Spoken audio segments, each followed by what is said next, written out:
আমি 10 লাখ টাকা আমার প্রতিষ্ঠানের পক্ষ থেকে হুজুরকে দিতেছে, আপনি একটু মাশাআল্লাহ। জাহাঙ্গীর কবির সাহেব এর পক্ষ থেকে 10 লাখ টাকা এখন চেক দেয়া হলো এই কাজের জন্য। আসুন্নাহ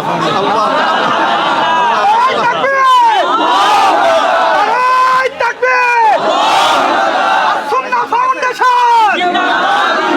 আল্লাহ কবুল করে ইয়া রাব্বাল আলামিন।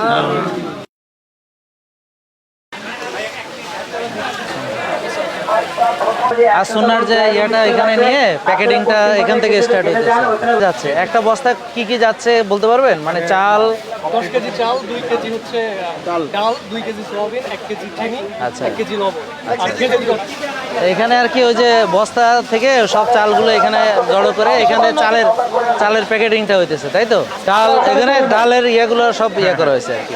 তো এটা কি ফাইনাল চলে যাচ্ছে? এরপরে খেজুর দিবে, আচ্ছা। তারপরে ফাইনালি প্যাকেটিং করা হবে।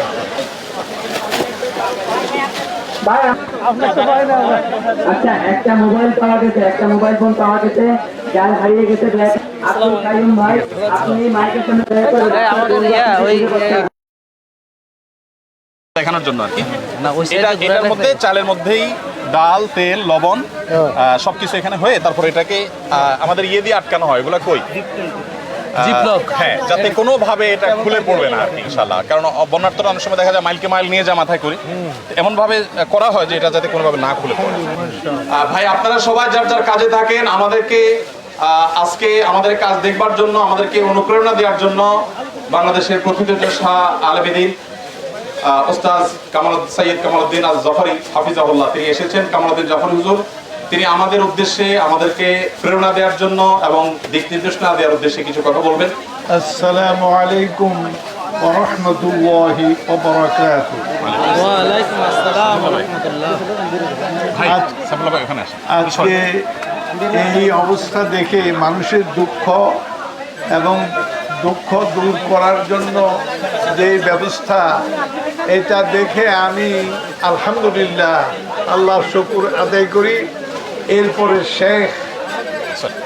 জি জি শেখের আমি মাশাআল্লাহ শেখ আহমদুল্লাহ, তার যে মাশাআল্লাহ এই যে এত বড় বিরাট কাজ, এটা তো আমি শুনেছি কিন্তু এটা না দেখে অনুমান করতে পারতাম না।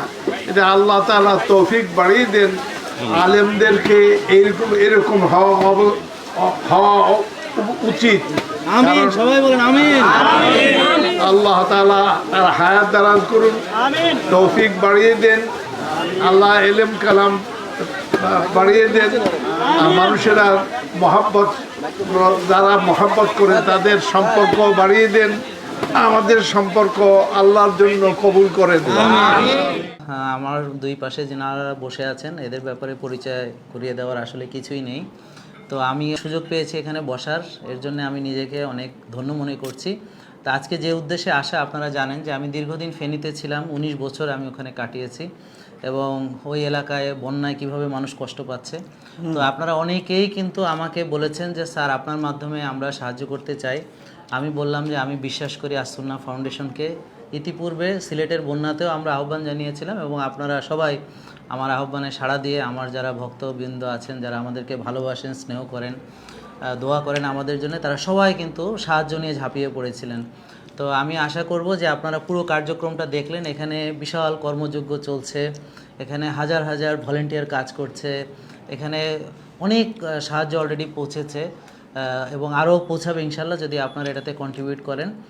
তো আমি হুজুরকে একটু বলবো যে আপনি যদি একটু কাইন্ডলি কী পরিমাণ সাহায্য এসেছে বা একটু যদি সংক্ষেপে আমাদেরকে একটু জানাতেন।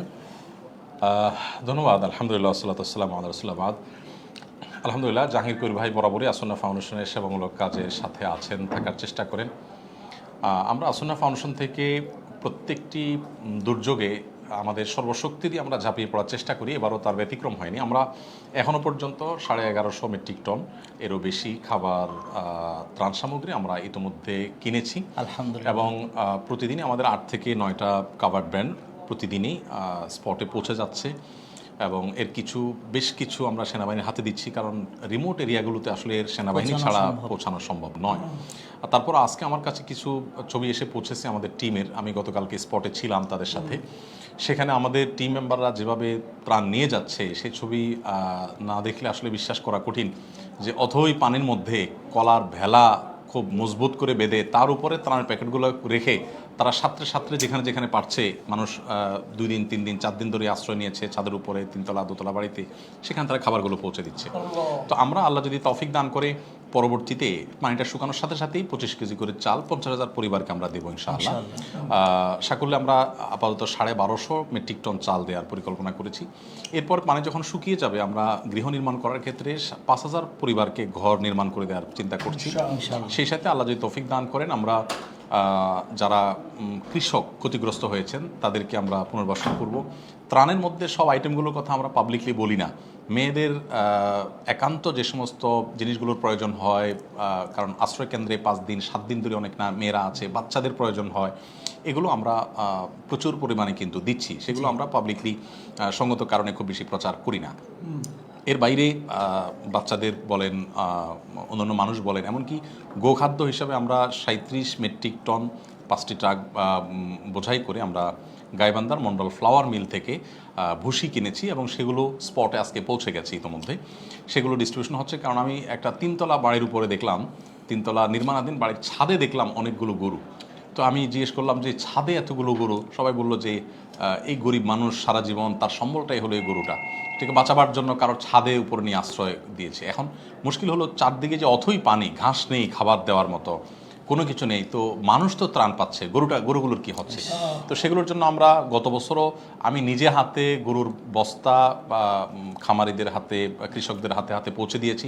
এবছর আমরা পর্যাপ্ত পরিমাণে গরুর খাদ্য বিতরণ করছি, শিশু খাদ্য, অন্যান্য বিষয়গুলো আমাদের মাথায় থাকছে। এবং আমরা আরেকটি নতুন কাজ গতকাল থেকে আজকে থেকে শুরু করছি, গতকাল পৌঁছেছে, সেটা হলো আমরা বেশ কিছু জেনারেটর এবং ফুয়েল আমরা স্পটে পৌঁছে দিয়েছি। কারণ আপনারা জানেন যে ফেনী, নোয়াখালী, লক্ষ্মীপুর এই এলাকা, কুমিল্লা এই বেলটাতে প্রচুর পরিমাণে প্রবাসী বাংলাদেশি আছেন। তারা অনেকেই তাদের পরিবারের সাথে যোগাযোগ করতে পারছেন না, বিদ্যুৎ নাই সঙ্গত কারণে। তো আমরা মোবাইল চার্জের ব্যবস্থাটা যাতে মানুষ করতে পারে সেজন্য প্রচুর পরিমাণে পরীক্ষামূলক কয়েক জায়গায় শুরু করেছি। আমরা প্রচুর পরিমাণে ইনশাআল্লাহ জেনারেটর এবং ফুয়েল আমরা দেব, যাতে করে প্রত্যেকটি আশ্রয়কেন্দ্রে যারা আছেন কমপক্ষে তাদের পরিবারের সাথে যোগাযোগটা তারা মেনটেন করতে পারেন। আসলে আমরা তো অনেক কিছু করতে পারবো না, আসুনা ফাউন্ডেশন থেকে আমাদের অ্যাবিলিটি খুবই সীমিত, তবে আমরা আমাদের অ্যাবিলিটির সবটুকুন দিয়ে ঝাঁপিয়ে পড়ি। আমাদের এই ছাত্র আন্দোলনে হতাহতদের মধ্যে যে সহায়তা কার্যক্রম এটা চলছিল, সেখানে 2000 বেশি আবেদন এসেছে, যারা আহত হয়েছেন, যারা নিহত হয়েছেন, তাদের জন্য আমরা কাজ করছিলাম। এর মধ্যে আমাদের 3 লক্ষ বৃক্ষরোপণের কাজ চলছিল, আমাদের স্বাবলম্বীকরণের একটা মেগা প্রজেক্ট চলছিল, সারা দেশে জাকাতের টাকায় স্বাবলম্বী করা। অনেকগুলো প্রজেক্ট রানিং ছিল, এগুলো সবগুলোকে অনেকটা স্টপ করে দিয়ে সীমিত করে আমরা এখানে ফোকাস দিতে হয়েছে। অবশ্য বৃক্ষরোপণের কার্যক্রম গতকালকেও হয়েছে। এর বাইরে আমাদের যে সাস্টেইনেবল যে সমস্ত প্ল্যানগুলো আছে, স্কিল ডেভেলপমেন্ট ইনস্টিটিউট, ট্রেনিং, প্রশিক্ষণ কার্যক্রম, সেগুলো আলহামদুলিল্লাহ যথারীতি চলছে। আসলে সাধ্য আমাদের খুবই সীমিত, কিন্তু স্বপ্ন আমাদের অনেক বেশি। আলহামদুলিল্লাহ। প্রিয় দর্শক, আপনারা শুনলেন, এবং আমি ব্যক্তিগতভাবে আমাদের প্রতিষ্ঠানের পক্ষ থেকে প্রাথমিকভাবে 10 লক্ষ টাকা সহায়তা প্রদান করেছি, এবং আপনারা সবাই যদি এভাবে সহায়তা করেন তাহলে সীমিত থাকবে না, এটা অফুরন্ত হয়ে যাবে ইনশাল্লাহ। এখানে আল্লাহ অনেক বারাকা ঢেলে দিবেন। আমি এবার একটু হুজুরের একটু দোয়া চাচ্ছি। জনাব সৈয়দ কামালউদ্দিন জাফর হুজুর, আপনারা সবাই চিনেন তাকে, পরিচয় করিয়ে দেওয়ার কিছু নেই। হুজুর আপনি একটু দোয়া করে দেন আমাদের সবার জন্য, যারা সাহায্য করছে, যারা এখানে কাজ করছে, সবার জন্য। মুসলিম ভাইদেরকে, বিশেষ করে বাংলাদেশি ভাইদেরকে আমি তাদের দৃষ্টি আকর্ষণ করব, দেশের বাইরেও যারা আছে, যারা দেশের বাইরে অবস্থান করছেন, তারাও যদি এইদিকে নজর রাখেন, এটা করা উচিত। মাশাআল্লাহ, মানবতার এরকম খিদমত আমার নজরে নাই। আমি মাশাআল্লাহ এইরকম সব কিছুই উজাড় করে, জান মাল উজাড় করে মানবতার খিদমতে আজকে শেখ আহমদুল্লাহ তার কথা শুনতেছিলাম, কিন্তু আমি না দেখা পর্যন্ত ওটা বুঝতে পারি নাই। এখানে এসে মাশাআল্লাহ মাশাআল্লাহ যা শুনেছি তার চাইতে অনেক অনেক বেশি আমি দেখতে পাচ্ছি। আল্লাহ তাআলা এটাকে আরও বাড়িয়ে দেন, এটা তো আল্লাহ কবুল করেন আমিন এবং শেখের হায়াত দারাজ করেন এবং তার আমিন মহব্বত মানুষের মধ্যে ছড়িয়ে দেন, আমিন। যাতে করে এই মানবতার খিদমতে এইটা একটা বিরাট আলহামদুলিল্লাহ মিসাল সৃষ্টি হয়, দৃষ্টান্ত সৃষ্টি হয়। আলহামদুলিল্লাহ। আল্লাহ অন্যরাও যেন উদ্বুদ্ধ হয়, তাহলে এই তৌফিক দান করেন আল্লাহ। আমিন, আমিন। আমিন আমিন। তো যাই হোক, আমার এই সফরটা এটা আমি খুবই আনন্দিত যে না আসলে আমি অনেক ঠকতাম। মাশাআল্লাহ, এটা শুনেছি। আচ্ছা ঠিক আছে, দেখি। মাশাআল্লাহ, শেখ আহমদুল্লাহ তার কাজ কর্ম, মাশাআল্লাহ। আল্লাহ তাআলা তৌফিক দান করেন। আমিন, আমিন। আমিন। আরো তৌফিক দান করেন, সারা দেশ তার খিদমতে উপকৃত হওয়ার তৌফিক দান করেন। আমিন, আমিন। আমিন, সুবহান রাব্বিকা রাব্বিল ইজ্জাতি আম্মা ইয়াসিফুন ওয়া সালামুন আলাল মুরসালিন ওয়ালহামদুলিল্লাহি রাব্বিল আলামিন। প্রিয় দর্শক, আপনারা সাহায্য পাঠাবেন, সাহায্য পাঠানোর ঠিকানা কমেন্টে এবং আমরা পোস্টের ভিতরে দিয়ে দিব। এবং আপনাদের যার যত খুশি মনে চায় এখানে এসে ভিজিট করবেন এবং আপনারা ভলেন্টারি এখানে অংশগ্রহণ করতে পারবেন। সবাই একটু প্লাস করি যে সাহায্য পাঠানোর চাইতেও বেশি যেটার প্রয়োজন সেটা হলো যে আমরা প্রত্যেকটা মানুষ যার জায়গা থেকে বিপর্যস্ত মানুষদের ব্যক্তিগতভাবে হেল্প করার জন্য চেষ্টা করি, বিশেষ করে যাদের এই সুযোগ আছে।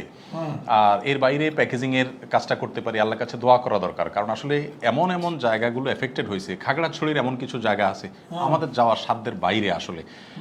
অতএব সেই জায়গার মানুষগুলোর জন্য দোয়া করা দরকার। এবং একদিকে পানি কমছে, আরেকদিকে পানি কিন্তু বাড়ছে অপর দিকে। সো প্রত্যেকে আল্লাহর কাছে দোয়াও করা দরকার এবং যার সাধ্য অনুযায়ী যেটা করা দরকার সেটা নিয়ে ঝাঁপিয়ে পড়া দরকার। আমি আর্থিক সাহায্যের পাশাপাশি ওইটাকে বেশি গুরুত্ব দিতে বলবো। সবাইকে অনেক ধন্যবাদ। আসসালামু আলাইকুম। আপনাদেরকে অনেক ধন্যবাদ।